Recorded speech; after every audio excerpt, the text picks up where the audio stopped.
We are looking at how to pronounce this Arabic greeting when you answer to somebody who greeted you.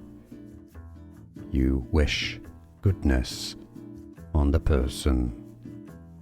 When somebody wishes you Eid Mubarak, it's a polite response to say Khair Mubarak, Khair Mubarak, meaning good wishes to you.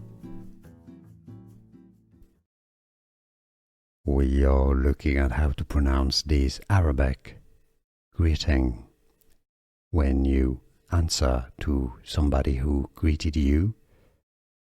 You wish goodness on the person. When somebody wishes you Eid Mubarak, it's a polite response to say Khair Mubarak, Khair Mubarak, meaning good wishes to you. Here are more videos on how to pronounce more confusing words and names too many mispronounced. Like this video if you found it useful. I appreciate your support. I'll see you soon and thanks for watching.